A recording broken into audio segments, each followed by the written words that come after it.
आज हम दुनिया के लिए एक ऐसा अद्भुत आइडिया लेकर आए हैं जिससे भारत में पिछले 77 दिनों से चल रहा किसान आंदोलन समाप्त हो जाएगा और खालिस्तान नाम का एक अलग राष्ट्र बनाने की मांग भी पूरी हो जाएगी। यानी ये आइडिया एक नए राष्ट्र का है और अगर ये राष्ट्र बन जाए तो दुनिया में कुल देशों की संख्या 195 से 196 हो जाएगी और ये नया देश होगा खालिस्तान। और सबसे अहम बात यह है कि ये खालिस्तान देश पंजाब में नहीं होगा, पंजाब को तोड़कर नहीं बनेगा। इस देश को अस्तित्व में लाने के लिए किसी भी तरह का आंदोलन करने की जरूरत नहीं होगी, हिंसा और प्रोपेगेंडा का सहारा नहीं लेना होगा, ना ही इसके लिए सड़कों को जैम करना होगा। और सबसे बड़ी बात यह कि इसके लिए अब हमारे किसानों को भी परेशान नहीं होना पड़ेगा, क्योंकि देश भर के लोग, देश भर के किसान परेशान हो रहे हैं और एक ऐसी वजह से परेशान हो रहे हैं जिससे किसानों का असल में कोई लेना देना नहीं है। किसानों का खालिस्तान से क्या लेना देना, लेकिन खालिस्तान बनाने के लिए आमादा वो ताकतें हमारे देश के किसानों को बहकाकर उन्हीं का इस्तेमाल कर रही हैं। इस देश को बनाने के लिए कनाडा के प्रधानमंत्री जस्टिन ट्रूडो के सिर्फ एक हस्ताक्षर की जरूरत है। यानी जस्टिन ट्रूडो अगर तय कर लें तो खालिस्तान नाम का यह नया देश दुनिया को बहुत जल्द मिल सकता है। और यही चुनौती आज हम कनाडा के प्रधानमंत्री जस्टिन ट्रूडो को डीएनए के माध्यम से, जी न्यूज के माध्यम से देने वाले हैं। और उनसे आज हम ये कहना चाहते हैं कि अगर वो भारत में चल रहे किसान आंदोलन के साथ खड़े हैं, अगर उन्हें वाकई भारत के किसानों की इतनी चिंता है, उस आंदोलन का समर्थन अगर वो कर रहे हैं जिसकी आड़ में कनाडा में बैठे मुट्ठी भर लोग खालिस्तानी प्रोपेगेंडा को हवा दे रहे हैं, तो हमें लगता है कि उन्हें खालिस्तान के विचार को अंतिम रूप देने में बिल्कुल भी देर नहीं लगानी चाहिए, क्योंकि अब खालिस्तान के निर्माण की पूरी जिम्मेदारी जस्टिन ट्रूडो पर है। सरल शब्दों में अगर कहें तो जस्टिन ट्रूडो खालिस्तान के लिए खाली स्थान को भर सकते हैं और ऐसा करने में हम उनकी मदद करना चाहते हैं। हम आज कनाडा को यह बताना चाहते हैं कि वो जिन लोगों को अपनी जमीन से खालिस्तान के विचार में खाद और पानी डालने की खुली छूट देता है, उन लोगों के सपने को कैसे ट्रूडो पूरा कर सकते हैं। अब ये ट्रूडो के हाथ में है और ये खालिस्तान पंजाब में नहीं बल्कि कनाडा में बनेगा। लेकिन हमारे इस आइडिया के बारे में बताने से पहले हम आपको भारत के खिलाफ चल रही एक अंतर्राष्ट्रीय साजिश का एक और सबूत देना चाहते हैं, एक और वीडियो दिखाना चाहते हैं जो अमेरिका के कैलिफोर्निया से हमारे पास आया है। और यह वीडियो वहां चल रही एक मशहूर फुटबॉल लीग के एक मैच का है जिसका नाम है अमेरिकन सुपर बाउल लीग। कल इस फुटबॉल लीग के एक मैच के दौरान किसान आंदोलन से जुड़ा एक विज्ञापन दिखाया गया, एक वीडियो दिखाया गया और इस विज्ञापन में दावा किया गया कि भारत में इस आंदोलन की वजह से अब तक 160 लोगों की मौत हो चुकी है। इसमें यह दावा किया गया है कि किसान आंदोलन में 160 किसान मर चुके हैं और दुनिया भर में इस आंदोलन से 25 करोड़ लोग जुड़ चुके हैं, ऐसा इस विज्ञापन में दावा किया गया है। इसके अलावा इस वीडियो में यह भी दावा किया गया कि भारत में आंदोलन के दौरान किसानों को मारा जा रहा है। ये तीनों ही दावे पूरी तरह से गलत हैं और भारत को बदनाम करने के लिए ये बातें गढ़ी गई हैं। ये फेक न्यूज है, क्योंकि आंदोलन में किसानों की मौत को लेकर कोई आधिकारिक आंकड़ा हमारे अपने देश में ही मौजूद नहीं है। और सबसे अहम बात यह है कि भारत में चल रहा किसान आंदोलन मुट्ठी भर लोगों तक सीमित है, 25 करोड़ लोग तो बहुत दूर की बात है। और आंदोलन कर रहे किसानों पर सरकार का रवैया अब तक बहुत नर्म रहा है। यहां तक कि जब 26 जनवरी के दिन गणतंत्र दिवस पर दिल्ली में हुई हिंसा की तस्वीरें आप देखेंगे तो आपको पता चलेगा कि इस हिंसा के दौरान पुलिस के 400 जवान घायल हुए थे, लेकिन उन्होंने हिंसा करने वाले किसानों पर कोई कार्रवाई नहीं की। अब सोचिए, यह विज्ञापन अमेरिका में दिखाया जा रहा है जिसमें सारी बातें गलत हैं और इस विज्ञापन के जरिए अमेरिका में फेक न्यूज फैलाई जा रही है और उसके बाद यह सोशल मीडिया के जरिए भारत में फैलाया जा रहा है और पूरी दुनिया में भी अब यह फेक न्यूज फैल रही है। यानी यह विज्ञापन किसी ना किसी ने तो दिया होगा। यह बात हम लगातार कह रहे हैं कि किसान आंदोलन का रिमोट कंट्रोल अब विदेशी ताकतों के हाथ में जा चुका है और ये ताकतें इस पर पानी की तरह पैसे आ रही हैं। पैसे की तो कोई समस्या ही नहीं है, क्योंकि जो वीडियो अभी हमने आपको दिखाया उसे इस फुटबॉल मैच के दौरान टीवी पर दिखाने के लिए $10,000 यानी भारतीय रुपयों में अगर इसे कैलकुलेट करें तो लगभग 7.5 लाख रुपए खर्च किए गए। ये एक विज्ञापन की तरह टीवी पर दिखाया गया जब मैच चल रहा था। सोचिए, अगर यह आंदोलन विदेशी ताकतों के हाथ में नहीं है तो इतना पैसा कहां से आएगा, पहली बात। और दूसरी बड़ी बात यह है कि इसे वहां अमेरिका में टीवी पर क्यों दिखाया जा रहा है, वो भी एक ऐसे मैच के दौरान जो मैच वहां पर बहुत लोकप्रिय माना जाता है।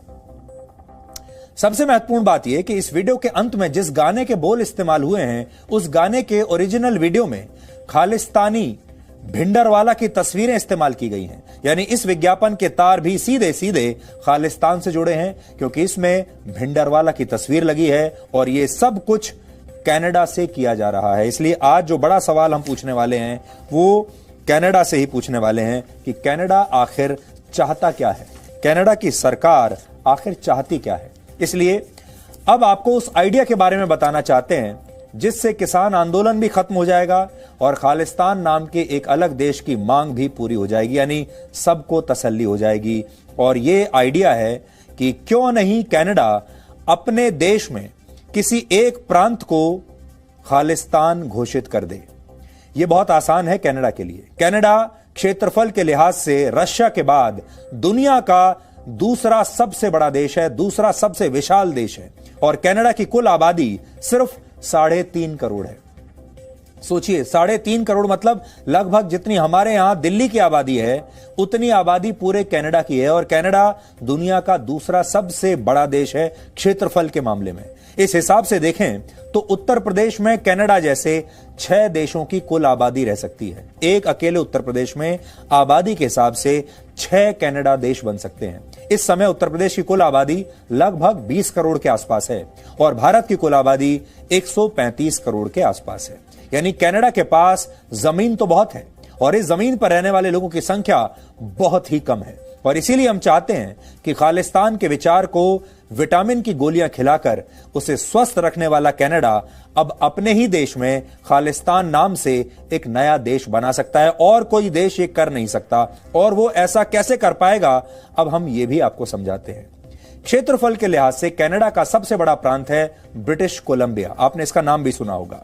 ब्रिटिश कोलंबिया में 24,46,852 वर्ग किलोमीटर के क्षेत्र में यह फैला हुआ है, जबकि भारत में पंजाब राज्य का कुल क्षेत्रफल 50,362 वर्ग किलोमीटर है। दोनों की तुलना आप देख लीजिए, ब्रिटिश कोलंबिया और भारत का पंजाब। पंजाब है 50,000 वर्ग किलोमीटर और ब्रिटिश कोलंबिया है 24,40,000 वर्ग किलोमीटर, यानी पंजाब के मुकाबले कहीं ज्यादा बड़ा और विशाल। कनाडा के अकेले ब्रिटिश कोलंबिया प्रांत में पंजाब जैसे 49 राज्य समा सकते हैं। पंजाब जैसे 49 राज्य सिर्फ ब्रिटिश कोलंबिया में।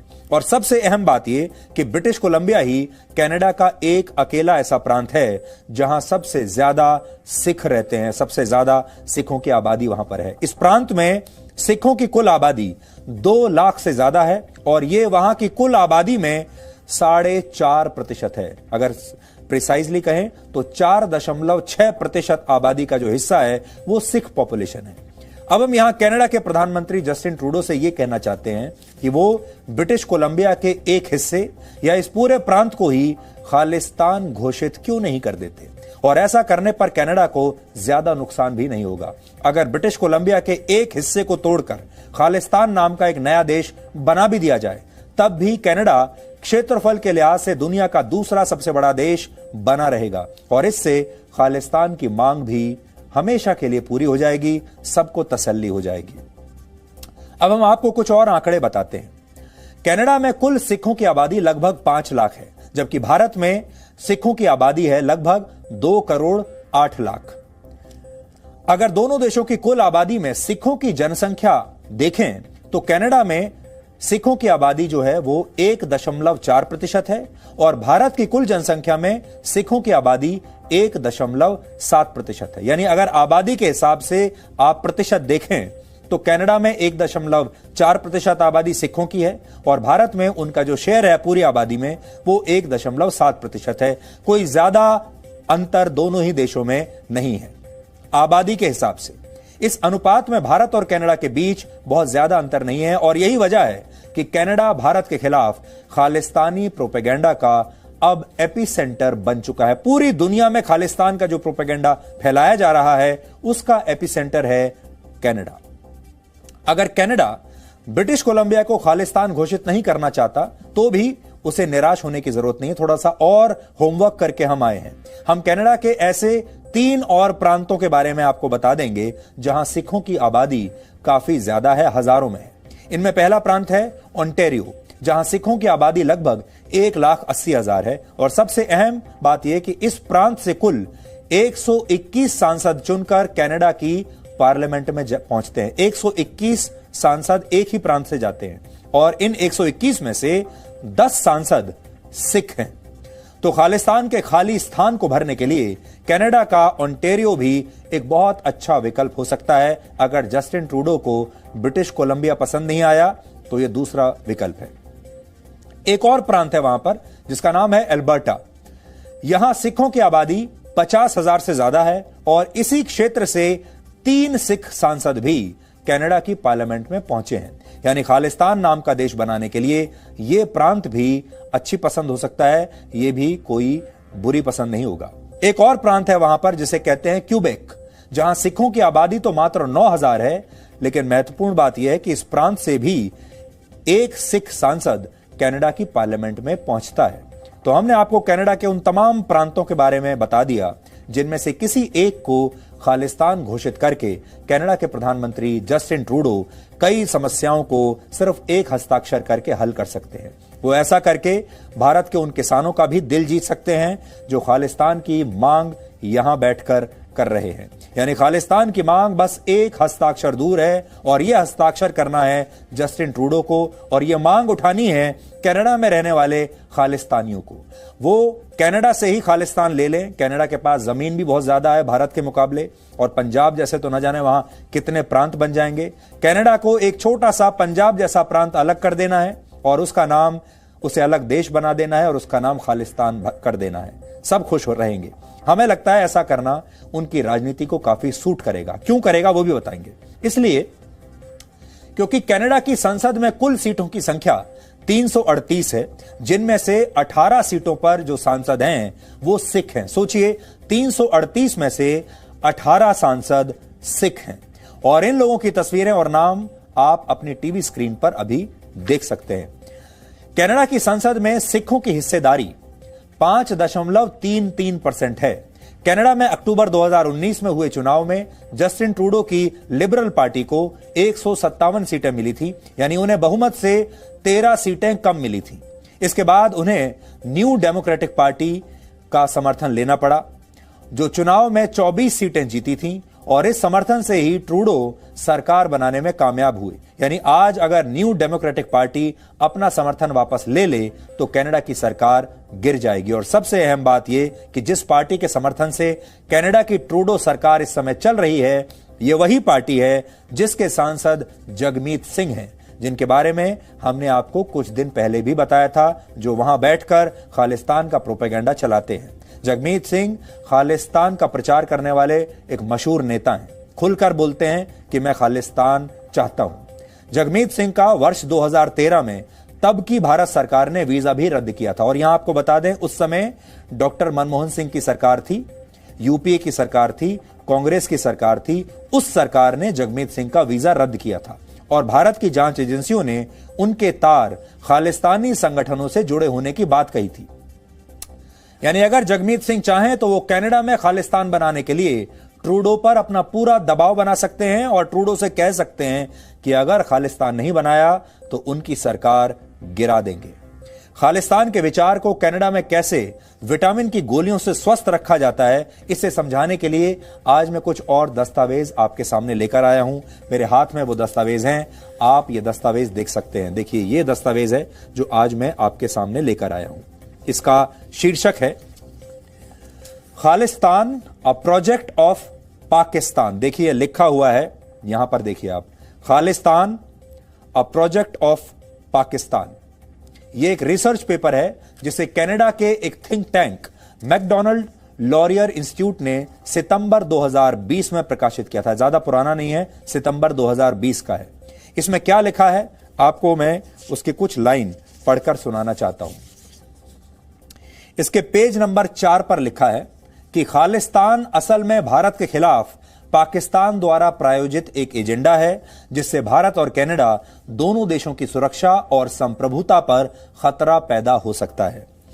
लिखा है, in Khalistan a project of Pakistan. Veteran journalist, फिर उनका नाम लिखा है, वो बताते हैं कि Khalistan is a project of Pakistan design to subvert the national security of both Canada and India. दोनों देशों के सुरक्षा के लिए यह खतरा है। फिर आगे लिखा है, it's a fantasy rooted in religious chauvinism kept alive in Canada by thugs and political hustlers, unbothered by the innocent lives that have been lost in its name.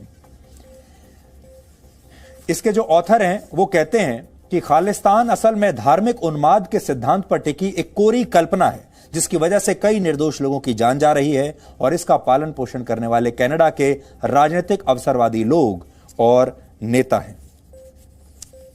आगे भी इसमें कई चीजें लिखी हैं। इसके पेज नंबर 9 पर क्या लिखा है देखिए। इस पर लिखा है, पाकिस्तान की खुफिया एजेंसी आईएसआई और खालिस्तान के गठजोड़ के बारे में यहां बताया गया है। इसमें लिखा है कि खालिस्तान का समर्थन भारत में चाहे सीमित हो, लेकिन पाकिस्तान में इसे मजबूत करने का काम किया जाता है, और इसके लिए आतंकवादी संगठनों ने सिख अलगाववादियों से गठजोड़ बना लिया है। हम आपको आज कुछ तस्वीरें भी दिखाते हैं जो साबित करती हैं कि यह गठजोड़ भारत के खिलाफ कितने बड़े पैमाने पर काम कर रहा है। अब देखिए, मैं आपको एक तस्वीर दिखा रहा हूं। यह तस्वीर 2015 की है, जिसमें खालिस्तानी लीडर जो पाकिस्तान में है, जिसका नाम है गोपाल सिंह चावला, वो हाफिज सईद के साथ बैठा है और हाफिज सईद से हाथ मिला रहा है। देखिए, ये देखिए, ये पहली तस्वीर में पाकिस्तान का खालिस्तानी आतंकवादी गोपाल सिंह चावला है। मुंबई हमले के मास्टरमाइंड हाफिज सईद के साथ आप उसे देख सकते हैं। इस रिसर्च पेपर के मुताबिक गोपाल सिंह चावला ने हाफिज सईद को अपनी प्रेरणा बताया है। गोपाल सिंह चावला हाफिज सईद के लिए आइडियल पर्सन शब्द का इस्तेमाल करता है। अब दूसरी तस्वीर देखिए। दूसरी तस्वीर तलविंदर परमार की है, जिसने 1985 के एयर इंडिया के कनिष्क विमान को बम धमाके से उड़ा दिया था, और इस हमले में 329 लोग मारे गए थे। 1989 की इस तस्वीर में तलविंदर परमार को पाकिस्तान के दारा शहर में हथियारों के साथ आप देख सकते हैं। देखिए, ये है, ये मेरे हाथ में जो मैं आपको दिखा रहा हूं, ये है तलविंदर परमार, जो हथियारों के साथ आपको यहां दिखाई दे रहा है, और यह तस्वीर पाकिस्तान की है। अब मैं आपको इसके एक और पेज नंबर 18 पर प्रकाशित एक नक्शा दिखाना चाहता हूं। 2019 में खालिस्तानी संगठन सिक्स फॉर जस्टिस द्वारा प्रकाशित यह नक्शा खालिस्तान की कोरी कल्पना पर आधारित है, और इस नक्शे में आप जानते हैं जिस खालिस्तान की वो मांग करते हैं, उसमें उन्होंने अकेले पंजाब को नहीं लिया। इस नक्शे में आप देख पाएंगे, इस नक्शे में हिमाचल प्रदेश, हरियाणा, दिल्ली और राजस्थान के कुल हिस्सों को खालिस्तान का हिस्सा बताया गया है। तो वो वही पाकिस्तान के पंजाब प्रांत का भी एक हिस्सा इसमें शामिल नहीं है। महाराजा रणजीत सिंह जिस लाहौर शहर से अपने सिख साम्राज्य को चलाते थे, उसे इस नक्शे में शामिल नहीं किया गया है। और यही नहीं, ननकाना साहिब, जहां सिख धर्म के संस्थापक गुरु नानक देव जी का जन्म हुआ था, उसे भी इस नक्शे से अलग रखा गया है। और इस नक्शे के माध्यम से आप खालिस्तान और पाकिस्तान के गठजोड़ को समझ सकते हैं। लेकिन इसका मतलब यह है कि ये सिर्फ भारत को तोड़ना चाहते हैं, पाकिस्तान की तो 1 इंच जमीन भी ये लेना नहीं चाहते। लेकिन भारत में जब आप इसे देखेंगे तो इसमें इन्होंने पूरे पंजाब को निगल लिया, हिमाचल प्रदेश, हरियाणा, राजस्थान के हिस्से और दिल्ली के कुछ हिस्से हैं, उनको भी इन्होंने रिपब्लिक ऑफ खालिस्तान में निगल लिया है। इससे यह भी पता चलता है कि इनकी ईमानदारी सिखों के इतिहास और संस्कृति से जुड़ी हुई नहीं है। यह सिर्फ पाकिस्तानी एजेंडा को आगे बढ़ा रहे हैं, क्योंकि इनके जो हैंडलर्स पाकिस्तान में बैठे हैं वो इनसे ये कहते हैं कि पाकिस्तान की तो 1 इंच जमीन भी हम तुम्हें देंगे नहीं, तुम सिर्फ भारत को तोड़ो और भारत के जो अलग अलग राज्य हैं उन्हें तोड़कर वहां जमीन लेकर अपना खालिस्तान बना लो। इसलिए पाकिस्तान में वहां 1 इंच जमीन भी उन्होंने इन्हें नहीं दी है। पाकिस्तान जहां भारत के खिलाफ खालिस्तानी साजिश को बढ़ावा देने की कोशिश करता है, तो दूसरी तरफ कनाडा इस साजिश का आज एपिसेंटर बन चुका है। हालांकि भारत के आंतरिक मामलों में हस्तक्षेप करने से पहले कनाडा को यह ध्यान रखना होगा कि उसके अपने क्यूबेक प्रांत में दशकों से लोग आजादी के लिए संघर्ष कर रहे हैं और यह कनाडा का एकमात्र ऐसा प्रांत है जहां इंग्लिश की जगह फ्रेंच को पहली भाषा की मान्यता मिली हुई है, फर्स्ट लैंग्वेज। यानी कनाडा के इस प्रांत के स्कूल, कॉलेज और सरकारी दफ्तरों में फ्रेंच भाषा का ही आधिकारिक तौर पर इस्तेमाल होता है और वहां के लोग यह आरोप लगाते हैं कि इसकी वजह से जिन राज्यों में अंग्रेजी बोली जाती है वहां उनके साथ अच्छा बर्ताव नहीं किया जाता। यही नहीं, 1995 में जब जनमत संग्रह करवाया गया तो उसमें भी क्यूबेक के 49.4% लोगों ने कनाडा से अलग होने के लिए वोट किया था, जबकि 50.6% लोगों ने इसके खिलाफ अपना मत दिया था। वो कनाडा के साथ ही रहना चाहते थे। इतना क्लोज था, इतना करीब था इसका रिजल्ट। इससे यह पता चलता है कि क्यूबेक में देश से अलगाववाद की जड़ें कितनी मजबूत हो चुकी हैं। लेकिन क्या आपने कभी ऐसा सुना कि भारत ने कनाडा के इस आंतरिक मामले में कभी कोई दखल दिया हो? भारत ने ऐसा कभी नहीं किया और हमारी यह संस्कृति है भी नहीं। हमें लगता है कि कनाडा जैसे देश इस बात को कभी समझ नहीं पाएंगे। इसीलिए आज हम कनाडा के लिए यह आइडिया लेकर आए हैं कि कनाडा को अब अपने ही देश में एक ऐसा हिस्सा उन्हें ईयरमार्क कर देना चाहिए और वहीं वो खालिस्तान नाम का एक अलग देश बना दें और इससे कनाडा को भी और पाकिस्तान को भी बहुत मदद मिलेगी। इसलिए जस्टिन ट्रूडो और इमरान खान दोनों लोग मिलकर इस योजना को अमल में ला सकते हैं।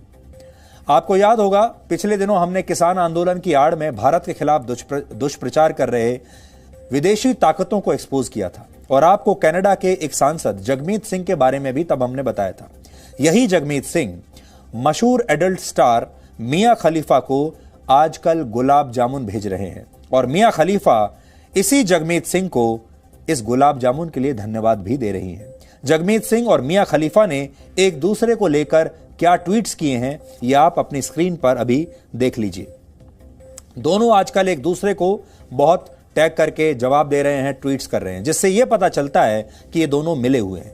यह भी आप समझ सकते हैं कि भारत के खिलाफ दुष्प्रचार करने वाले लोगों को इनाम में कैसे अब गुलाब जामुन और समोसे खिलाए जा रहे हैं। यानी ऐसे लोगों की खातिरदारी की जा रही है जो लोग देश का साथ देते हैं और राष्ट्रीय अखंडता की बात करते हैं। उन्हें तो इनाम में कानूनी जांच मिलती है। हमारे देश के जो भारत रत्न हैं, जब उन्होंने अपने देश की एकता की बात की तो उन्हें तो जांच बैठा दी गई उनके ऊपर। सचिन तेंदुलकर, लता मंगेशकर के साथ यही हुआ। और मियां खलीफा और जगमीत सिंह के रिश्तों में मिठास आ रही है और उस मिठास का कारण है खालिस्तान। तो मियां खलीफा यहां पर खाना खा रही हैं और कह रही हैं कि जो गुलाब जामुन आए हैं ये जगमीत सिंह ने भेजे हैं। वो जगमीत सिंह को धन्यवाद दे रही हैं। अब आपको ये समझ में आया कि अचानक मियां खलीफा जैसे जो लोग हैं, जिन्हें भारत के बारे में कोई जानकारी नहीं है, जिन्हें किसानों के बारे में कोई जानकारी नहीं है, किसानों के बारे में कोई पढ़ाई लिखाई नहीं की, वो अचानक से भारत के इस आंदोलन में कैसे कूद पड़ी। इसके पीछे उन्होंने खुद ही नाम ले दिया। वो है जगमीत सिंह, जो कि कनाडा के एक सिख नेता हैं और खालिस्तान के समर्थक हैं। यहां आपको जस्टिन ट्रूडो के साथ दिखाई दे रहे हैं, देख लीजिए। इन्हीं के कहने पर मियां खलीफा ने यह ट्वीट किया है और अब ये मियां खलीफा को धन्यवाद दे रहे हैं और मियां खलीफा भी इन्हें धन्यवाद दे रही हैं।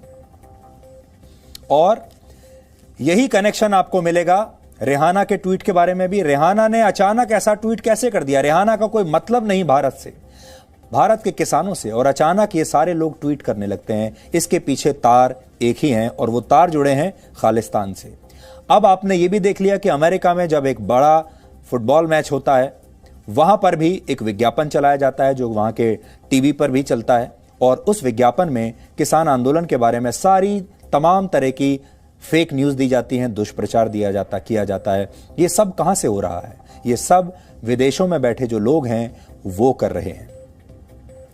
एक एक करके हमारे पास लगातार सबूत आते जा रहे हैं और हम वो सारे सबूत हर रोज इकट्ठा करके आपके सामने, देश के सामने रखते हैं। और ये मत भूलिए कि जी न्यूज 180 देशों में देखा जाता है दुनिया भर में और 180 देशों में जो लोग रहते हैं, जो हमें देख रहे हैं, हम लगातार उन्हें ये बात बता रहे हैं। उम्मीद करते हैं कि हमारा आज का ये क्लिप, ये वीडियो जस्टिन ट्रूडो तक भी जरूर पहुंचेगा। हम जानते हैं कहीं ना कहीं से तो पहुंच ही जाएगा, और ये क्लिप पाकिस्तान के प्रधानमंत्री इमरान खान तक भी जरूर पहुंचेगा। इसलिए दोनों ये देख लें और दोनों इस आइडिया को समझ लें कि अगर ये दोनों लोग अगर हाथ मिला लें तो खालिस्तान का खाली स्थान कनाडा में भरा जा सकता है।